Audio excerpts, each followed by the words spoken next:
Hugues Fraternité. Bon, je fais une petite vidéo bilan. Je fais le point un peu, ça fait longtemps que j'en ai pas fait. Et ici, c'est compliqué d'en faire une. J'ai jamais 2 minutes. Euh, Soit occupé par le boulot ou par un camarade qui a besoin d'aide, une embrouille à régler, des gens qui font la fête. Enfin, toujours un truc. Mais ça fait plaisir, hein. Je dis pas ça pour me plaindre, ça fait plaisir. Je suis bien ici. Malgré les hauts et les bas, je suis bien ici. Et longtemps, je me suis pas senti aussi bien à un endroit. Voilà. Bon, après, j'ai vraiment pas le temps. Désolé à tous les copains à qui j'ai pas le temps d'appeler. Un petit coucou à la sœur que je vais essayer d'appeler. Ouais, voilà. En plus, en ce moment, j'avais pas très bien. Là, ça va. J'ai repris du poil de la bête. Je suis plus fort qu'en 40. Reparti comme en 40. Plus fort que jamais. Et voilà. Bon, en ce moment, nous, à Saint-Nazaire, on est. Ça, L'organisation de l'Assemblée des Assemblées nous bouffe toute notre énergie. Du coup, c'est un peu compliqué pour les actions. Il y a des gens qui se sentent laissés un peu de côté par l'organisation de l'Assemblée des Assemblées. Ça crée pas mal de tensions. En ce moment, ça va mieux. Les tensions sont en train de se résoudre.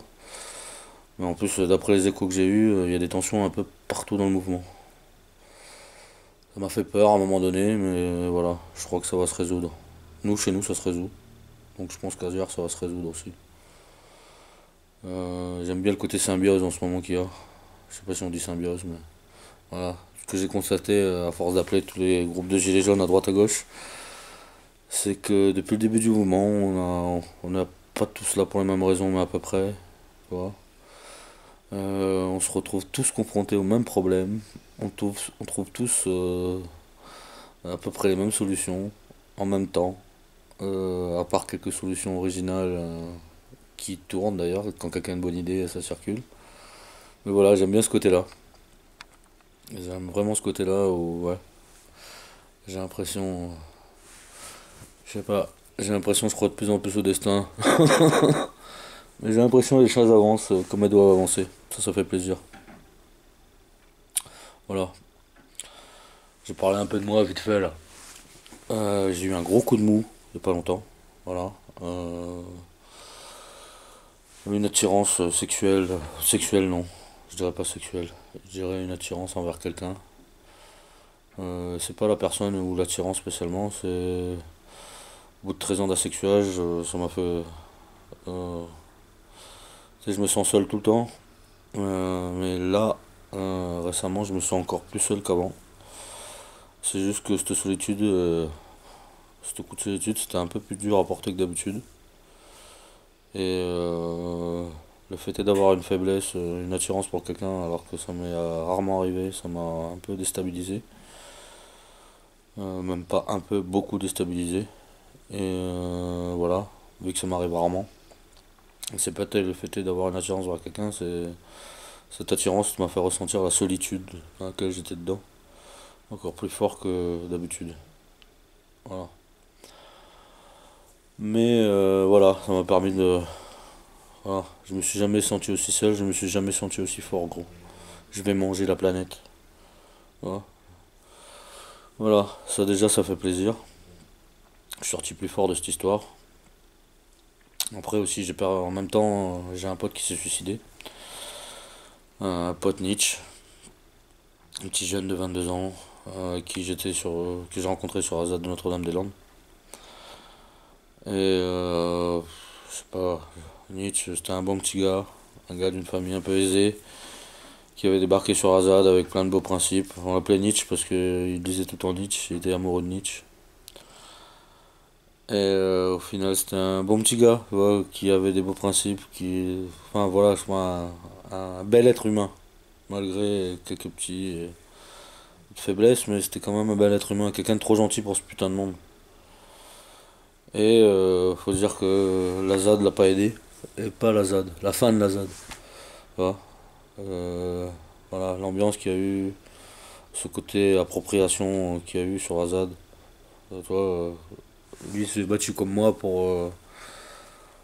Son idée c'était le commun. Voilà. Du coup, ça lui a fait un peu du mal, toutes les embrouilles qu'il y a eu là-bas. Du coup, moi, quand je suis revenu à la ZAD pour revenir à la maison du peuple, je l'ai un peu ramené ici. Je suis arrivé à la ZAD avec deux copains. Je suis arrivé ici à la maison du peuple avec deux copains, avec Nietzsche et Astérix. Je l'ai gardé quelques jours, je sais plus combien de jours il est resté avec moi. 4 5 jours, je crois, il est resté ici. Je l'ai gardé sur mon épaule. Bon, il est reparti dans un squat à Fête-Bretagne avec des potes parce que là-bas il y avait de la drogue. Et qu'il était en plein. Il se camait aux champignons depuis un bout de temps et qu'il y avait sa réserve de champignons. Il a voulu aller là-bas, il est jamais revenu. Je lui avais dit que s'il reviendrait pas, j'irais le chercher par la peau des couilles là-bas. J'y suis jamais allé parce que j'ai pas 2 minutes. Et ça, je m'en veux. Tu vois. Je m'en veux de pas avoir du temps pour les copains. Mais bon, je fais un sacrifice en faisant le combat que je fais ici. Et c'est dur.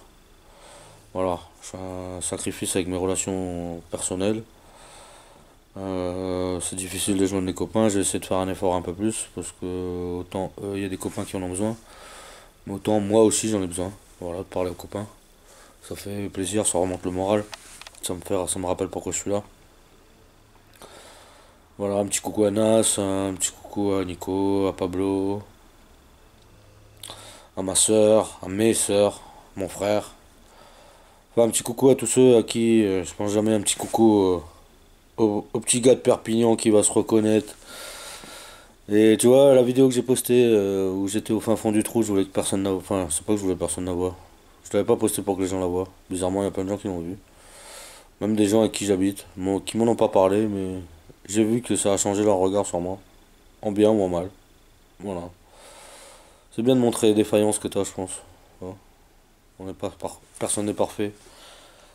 Et voilà. Le fait de montrer mes péts de défaillance, ça m'a permis que deux potes qui avaient fait des tentatives de suicide récemment m'ont appelé pour en parler. Voilà. Je dirais pas que c'était cool, mais c'était bien que le fait de montrer ma défaillance personnelle a permis à d'autres gens, des potes que je connais, de montrer leur défaillance et qu'on puisse en parler et peut-être un peu s'aider. J'aurais pas peut-être assez accordé le temps que j'aurais voulu. Voilà. J'ai du mal à avoir 5 minutes pour moi, gros. Mais c'est compliqué. Voilà. Ici, je donne mon temps à tous les gens autour de moi. J'ai toujours eu du mal avec les relations à distance.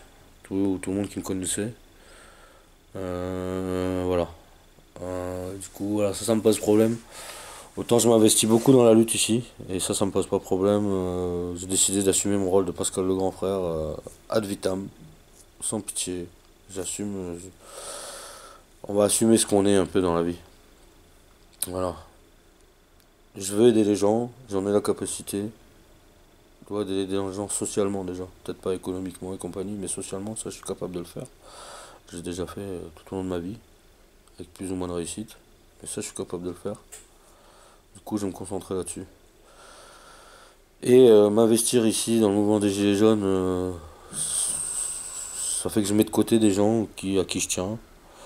Et juste un coup de fil de temps en temps, tu vois. Petit coup à Binge par exemple. Voilà. Il y a plein de noms qui, de temps en temps. Voilà. Petit coucou à tous ceux à qui j'ai pas cité de nom. Voilà. Et voilà. Je fais cette petite vidéo pour me remettre un peu les idées en place. Pour. Voilà. En tout cas, ben, le mouvement il avance bien. On monte à Paris le 16, on va voir ce que ça donne. Gros blocage de 19. J'essaie de faire des vidéos plus régulièrement. Des vidéos pour parler du mouvement déjà aussi. Et même des vidéos pour parler, voilà, parce que ça me fait du bien. Voilà. Voilà. Petite note de fin. Tu vois, en ce moment, je pense souvent à la blague du clown triste tout le temps. Hein. J'ai déjà raconté ça? Ouais, sûrement. Hein, c'est un clown, c'est un gars qui va voir le psychiatre dans une nouvelle ville, il vient d'arriver, il dit ouais, bonjour, bonjour, bonjour docteur, je viens d'arriver dans la ville. Et j'ai envie de me suicider, j'ai plus goût à la vie, j'ai plus goût à rien. Voilà. Et le docteur lui répond: ah, mais vous inquiétez pas, j'ai la solution pour vous. En ce moment, il y a le plus grand clown de l'histoire qui est en ville. Allez le voir, ça va vous remonter le moral, vous allez voir. Et là, le gars lui répond, ouais, le clown, c'est moi. Je pense beaucoup à celle-là en ce moment. Mais c'est pas grave, gros, emporter ses couilles et sa solitude et on va amener de la bonne humeur et de l'action partout, comme j'ai toujours fait. Voilà, qu'importe mes faiblesses. Voilà, on va essayer d'être un homme. Voilà. Bon, sur ce, Mazel Tov, Hamdoulillah tout le monde. Voilà, demain, blocage. Blocage. Je reprends à la recherche de la fraternité. Je reprends un peu tout là. Je refais des vidéos plus régulièrement avec ma caméra. J'ai une tablette pour être posée. Si j'ai pas fait beaucoup de vidéos, c'est que mon téléphone rend l'âme. Je peux pas enregistrer le son et tout. Ça me casse les couilles. Et quand je tourne une vidéo avec ma caméra, j'oublie de les poster. Alors voilà. Il faut que je change la plus. En gros, je vais pas te raconter ma vie, mais j'ai déjà assez fait. Hugues et Fraternité, tout le monde, on lâche rien. Et à tous les copains pas inscrits à l'Assemblée des Assemblées, inscrivez-vous vite. Voilà, parce qu'il va falloir qu'on s'organise pour parler voilà, de coordination.